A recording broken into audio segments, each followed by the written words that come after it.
अस्सलाम वालेकुम फ्रेंड्स, आज हम बात करने जा रहे हैं जी कॉग्निटिव मॉडल की असेसमेंट की असेसिंग की कि इसके क्या एडवांटेजेस हैं और इसके क्या ड्रॉबैक्स और लिमिटेशंस हैं। ठीक है, क्यों ये मॉडल इतना पॉपुलर है, इसकी क्या मतलब अच्छे वाले एस्पेक्ट्स हैं और क्यों इसके ड्रॉबैक्स हैं, क्या इसके हैं जिसकी वजह से हमें आगे न्यू मॉडल्स इमर्ज करने पड़े। ठीक है, इन सब चीज़ों को हम डिस्कस करेंगे इस लेक्चर में। So let's start first of all the advantages of cognitive model.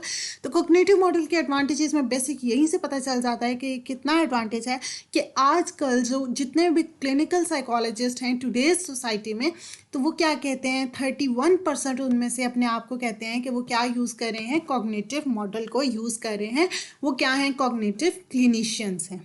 ठीक हो गया, बहुत ब्रॉड अप्रोच है, ये ब्रॉडली यूज़ की जा रही है। लेकिन यहाँ पे क्या है कि जो कॉग्निटिव थेरेपिस्ट हैं, क्लिनिशियंस बेसिकली वो क्या करते हैं, वो फोकस करते हैं क्लाइंट को कि वो उसके इंटरप्रिटेशंस पे फोकस करते हैं कि किस तरह वो इवेंट को इंटरप्रेट करता है, उसके एटीट्यूड्स क्या हैं चीज़ों को लेकर, उसकी क्या एजम्पशंस है, वो किसी भी चीज़ के बारे में क्या एज्यूम कर रहा है, उसके पॉजिटिव एजम्पशंस हैं, पॉजिटिव इंटरप्रिटेशंस हैं या नेगेटिव हैं। ठीक है, और फिर उनको चेंज करने की कोशिश करता है with the new interpretations, with the new assumptions that are the most positive one.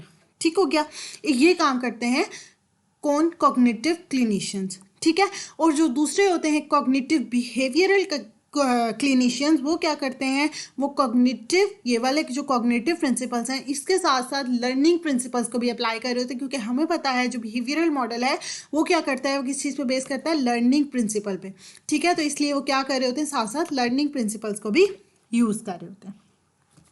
ठीक है, इसके अलावा क्या इसकी अदर रीज़न है इसकी पॉपुलैरिटी की, तो वो ये है कि it focuses on a process unique to human beings. मतलब ये क्या कर रहा है, कॉग्निटिव मॉडल एक ऐसे प्रोसेस पर फोकस कर रहा है जो इंसानों के लिए बहुत खास है। वो कौन सा प्रोसेस है, वो वाला प्रोसेस है कि जिसके ज़रिए इंसान सोचते हैं। हमारे लिए हमारी थिंकिंग, हमारे थॉट्स, हमारी कॉग्निशन बहुत इंपॉर्टेंट है। कॉग्निटिव मॉडल जो हमारी थिंकिंग पर फोकस कर रहा है, दैट्स वाई ये वाला मॉडल बहुत पॉपुलर हुआ। उसके अलावा वो कह रहे हैं कि बहुत सारे क्लिनिशियंस जो हैं वो ये चाह रहे थे कि वो कोई ऐसा मॉडल यूज़ करें, कोई बहुत सारे थेरीज जो हैं वो ऐसा मॉडल चाह रहे थे कि जिसमें वो कोई थॉट्स के बारे में बात हो कि बेसिक जो हमारे नॉर्मल और एबनॉर्मल बिहेवियर्स होते हैं, कोई भी हमारे नॉर्मल या एबनॉर्मल बिहेवियर्स हैं, उनके पीछे जो प्राइमरी पीछे जो कॉज होता है, मतलब बेसिक चीज़ जो इनको क्या करी होती है, कॉज करी होती है नॉर्मल और एबनॉर्मल बिहेवियर को, वो थॉट्स हों।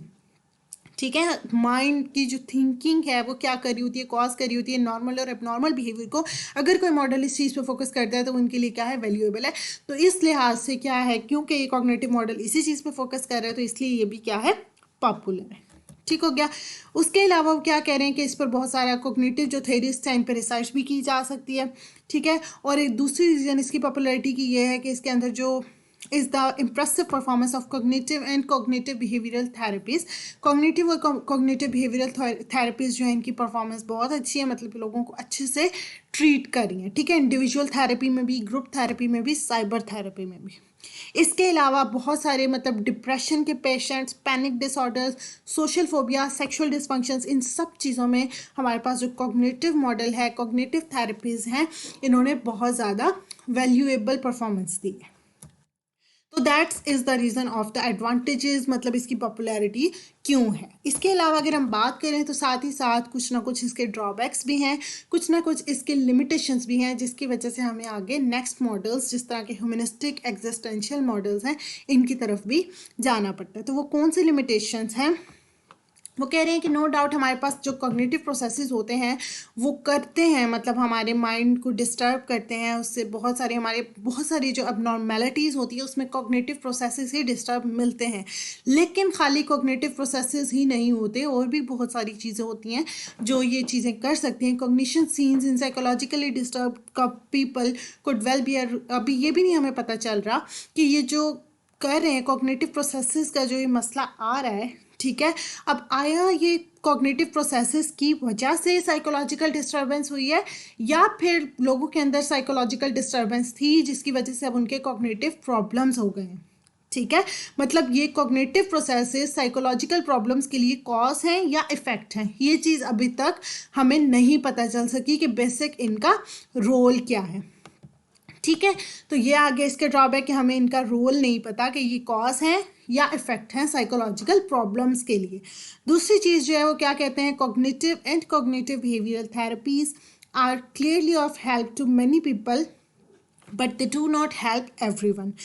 ठीक है, ये सबकी हेल्प कर सकते हैं, लेकिन क्या है, सबकी नहीं कर सकते, बहुत सारे लोगों की कर सकते हैं। मतलब क्या है कि हर जो साइकोलॉजिकल प्रॉब्लम है उसको ट्रीट करने में फेल हो गया, मतलब हर किसी को ये ट्रीट नहीं कर पा रहे, जिस ये क्या हुआ, इसका ड्रॉबैक हो गया। इसके अलावा वो कह रहे हैं कि बहुत सारी रिसर्च जो है वो ये बता रही है, it is not always possible to achieve the kinds of cognitive changes propose by Beck and other cognitive therapist. जिस तरह बैक और एलिस जो हैं, उन्होंने कहा था कि हम क्या करते हैं, हम कॉग्निटिव प्रोसेसेस को चेंज कर देते हैं।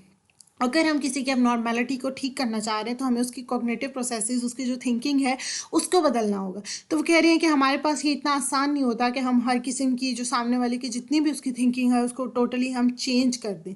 तो ये क्या है कि एक मुश्किल चीज़ है, रिसर्च इस पर ज़्यादा नहीं मतलब इसको सपोर्ट कर पा रही। ठीक हो गया। इसके अलावा एक ड्रॉबैक ये भी है that models you read about it is narrow. मतलब पहले वाले जो मॉडल्स हैं, जिस तरह के बायोलॉजिकल मॉडल है, साइकोडायनामिक है, बिहेवियरल है, तो इसी तरह ये भी उन्हीं की तरह थोड़ा सा नैरो है। ठीक है, सिर्फ एक चीज़ पे फोकस कर रहा है, और वो कौन सी चीज़ है, कॉग्निशन। ये कह रहा है कि सिर्फ एक कॉग्निशन होती है जो बहुत इंपॉर्टेंट होती है कि इंसान किस किस्म की फंक्शनिंग कर रहा है, आया नॉर्मल कर रहा है या एबनॉर्मल कर रहा है। ठीक है, तो वो कह रहे हैं कि खाली कॉग्निशन जो है वो ह्यूमंस को डिफाइन नहीं कर सकती, क्योंकि ह्यूमन जो है वो मोर देन इट है। खाली उनके इमोशंस, बिहेवियर, थॉट्स, उनकी जो कॉग्निशन है सिर्फ वही नहीं उनको डिटरमाइन करी होती कि वो किस तरह, मतलब उनकी क्या थिंकिंग होगी, उनकी क्या कॉग्निशन, मतलब उनकी क्या फंक्शनिंग होगी, वो कैसे परफॉर्म करेंगे। इसके अलावा भी बहुत सारी चीज़ें होती हैं, जिस तरह ये कि वो अपनी लाइफ को क्या मीनिंग देते हैं। ठीक है, और इस तरह की चीज़ें, मतलब और भी बहुत सारी चीज़ें होती हैं उनकी लाइफ से रिलेटेड होती हैं, और भी ब्रॉडर इश्यूज होते हैं, खाली कॉग्निशन नहीं इन्वॉल्व होती है इसमें। ठीक है, तो इस वजह से जो और मॉडल्स हैं, फॉर एग्जांपल अब ये जो नेक्स्ट आया है ह्यूमनिस्टिक एग्जिस्टेंशियल मॉडल, जिसने इस किस्म के क्वेश्चंस को आंसर किया कि हमारी जो है लाइफ का क्या मीनिंग है, हमारा सेल्फ क्या होता है, इन सब चीज़ों पे भी फोकस किया, तो ये वाला मॉडल ज़्यादा बेनिफिशियल है। ठीक है, तो इस चीज़ ने, इस मॉडल ने, कॉग्निटिव मॉडल ने इन सब क्वेश्चंस को इग्नोर किया, तो ये भी क्या है, इसका एक ड्रॉबैक। अब क्या है कि इन सब लिमिटेशंस की बिहाफ पर जो cognitive and cognitive behavioural therapies हैं, उन्होंने क्या किया, उनका एक न्यू ग्रुप जो है वो, उसको हम क्या कहते हैं, new wave of cognitive therapies, वो भी इमर्ज हुआ रिसेंट ईयर्स में, और उसको भी काफ़ी पॉपुलैरिटी मिली। इसमें हमारे पास एग्जांपल आ जाती है ACT की, जी, एक्सेप्टेंस एंड कमिटमेंट थेरेपी, जो भी क्या है कि एक new wave of cognitive therapies में से एक वन है। इसमें भी डिफरेंट प्रोसेसेस यूज़ किए जाते हैं। That's all about the drawbacks and advantages of cognitive model. I hope आपको अच्छी समझ आई होगी. Thank you so much and Allah Hafiz.